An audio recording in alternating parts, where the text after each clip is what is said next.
Allô, allô, grande nouvelle et un concours pour toi, mais avant, je te fais ma capsule de la semaine. Est-ce que tu savais que lundi, c'était une journée spéciale?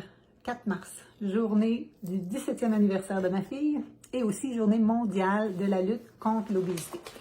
Et là, je t'entends peut-être dire obésité. Obésité, c'est un mot qu'on peut presque plus utiliser.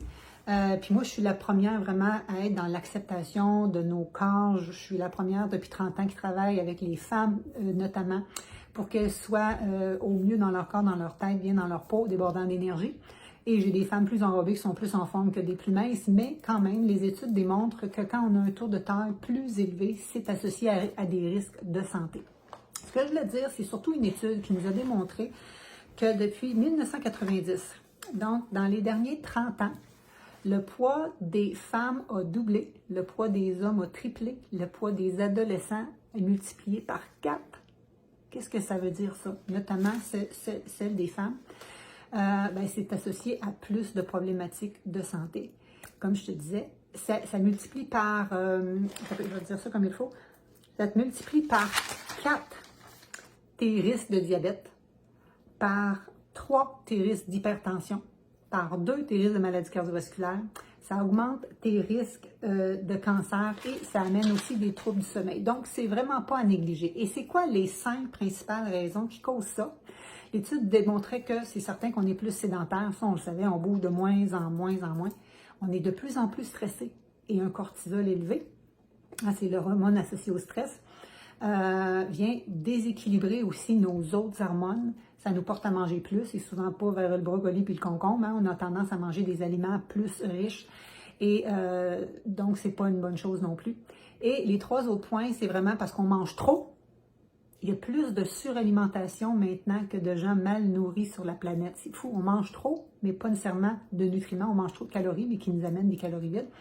Et les 2 autres points, c'est qu'on mange trop de transformés et trop de protéines animales. Trop de protéines animales. C'est un facteur qu'on entend de plus en plus. Moi, ça fait 20 ans que je l'enseigne, mais c'était pas vraiment connu.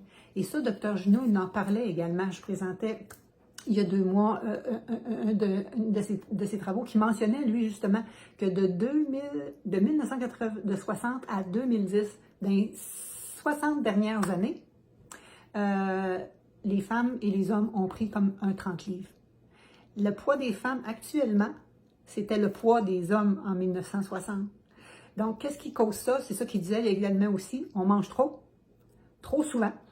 On mange trop transformé et on mange trop de protéines animales. Qu'est-ce que ça fait, ça? Ça amène beaucoup, les aliments transformés amènent beaucoup de sel, de mauvais gras et de sucre. Et les aliments riches en protéines animales amènent trop de gras saturés qui ne sont pas bons pour nos artères. Qu'est-ce que ça fait, ça? Il dit que ça fait un cocktail inflammatoire qui est cocktail là, prêt à faire apparaître les différentes problématiques de santé que je t'ai parlé tantôt. Donc, diabète principalement, multiplié par 4, maladie cardiovasculaire, hypertension, cancer et aussi les troubles de sommeil. J'ai fait un sondage, moi j'ai 52% de mes clients qui avaient des problèmes de sommeil. C'est quand même incroyable. Et qu'est-ce qui arrive avec ça? C'est que moi, les femmes, en général, à la ménopause, ont tendance à prendre du poids au niveau abdominal, ce qui n'est pas obligatoire en passant. J'enseigne comment passer outre ça. Mais, et quand on prend plus de poids abdominal, c'est notre tour de taille qui augmente et donc on arrive dans ce côté-là. Alors, si ça vous intéresse de savoir comment manger plus équilibré, donc moins transformé et plus végétal, c'est ce que j'enseigne moi dans mes formations. Et j'ai justement le défi 5 jours végé, donc ça c'était ma surprise que je voulais vous annoncer, qui s'en vient. Mon défi 5 jours végé, on va être rendu à la 7e édition, incroyable, qui s'en vient à la fin du mois.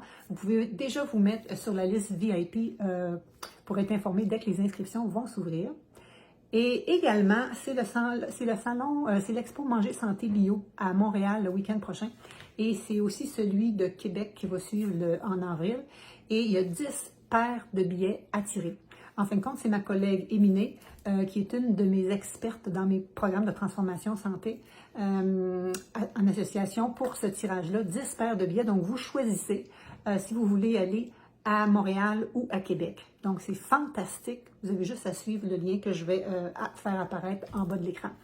Donc, voilà pour les surprises. Et vous savez, ajouter plus de végétaux pour votre santé, c'est bien pour votre poids, c'est bien pour la prévention des maladies, c'est bien pour la planète également.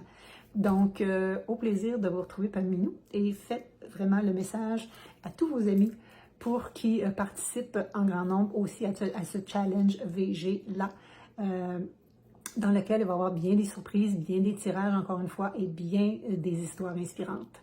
Ciao, ciao!